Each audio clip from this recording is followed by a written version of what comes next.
Bonjour. Le programme que vous apprêtez à regarder est une capsule audio de suspension temporelle qui met en avant un texte écrit avec plaisir et sincérité. Pour une écoute optimale, nous vous invitons à prendre les meilleures dispositions possibles. Le port du casque ou d'écouteurs est fortement conseillé. Toute l'équipe d'Ecos vous remercie de votre attention et vous souhaite une agréable écoute.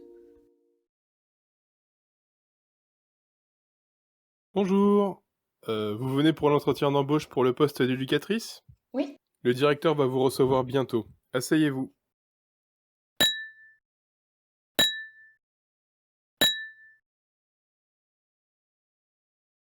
Bonjour, désolé pour l'attente. Problème urgent à traiter. Entrez. Vous n'étiez pas trop pressé? Bonjour monsieur. Non, pas de souci. Alors, qu'est-ce qui vous a amené à postuler? D'abord, le poste m'intéresse tout particulièrement, justement, car votre structure et le projet d'établissement sont en adéquation avec les valeurs que je partage et qui me tiennent à cœur, que je connais bien et avec lesquelles je suis vraiment à l'aise.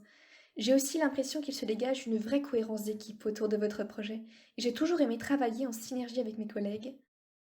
En quoi le travail avec des adolescents en difficulté vous intéresse? C'est un public très attachant, surprenant. J'apprends tous les jours avec eux. C'est un enrichissement mutuel. L'adolescence est une période charnière qui rend les échanges passionnants. C'est tout ce que je recherche.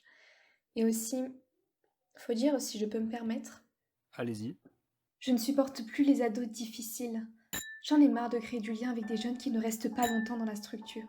Je suis épuisée. Leurs problématiques m'envahissent, leur langage m'insupporte de plus en plus, me casse les couilles, si je peux me permettre. Leur culte de l'argent, du paraître, leur incapacité à s'ouvrir, à sortir des carcans m'agace, leur violence et la violence de l'entourage dans lequel ils vivent, et cette putain de société qui les maintient la tête dans un sac. Tout ça m'est devenu insupportable. Vous avez raison, c'est un métier passionnant. Malgré tout, vous ne vous êtes jamais senti en difficulté?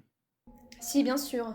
J'ai souvent envie de leur mettre des claques, de les envoyer chier, d'avoir le même comportement qu'eux, les insulter, fuir, pleurer, m'enfermer dans un coin inaccessible, tout casser dans le foyer. En effet, vous gérez cela parfaitement. Vous avez de la chance, tout le monde ne gère pas les choses avec autant de calme.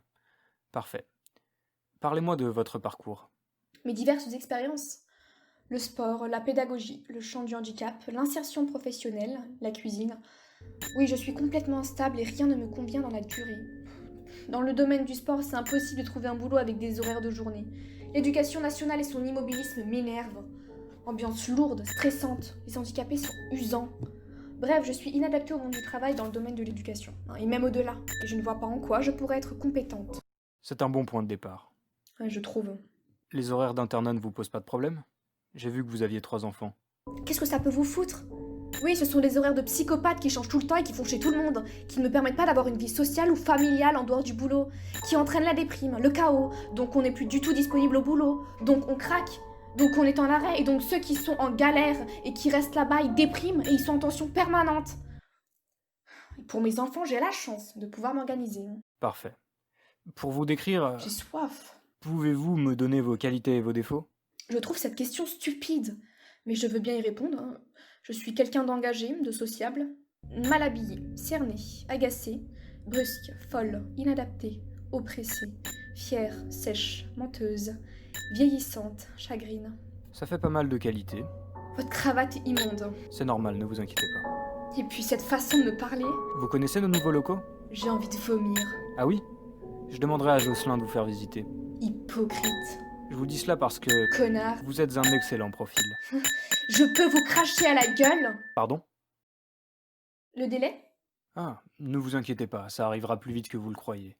En tous les cas, merci beaucoup de votre ponctualité et la justesse de vos réponses. Nous vous enverrons donc un mail dans la semaine. Je suis confiant. Merci, madame. Merci.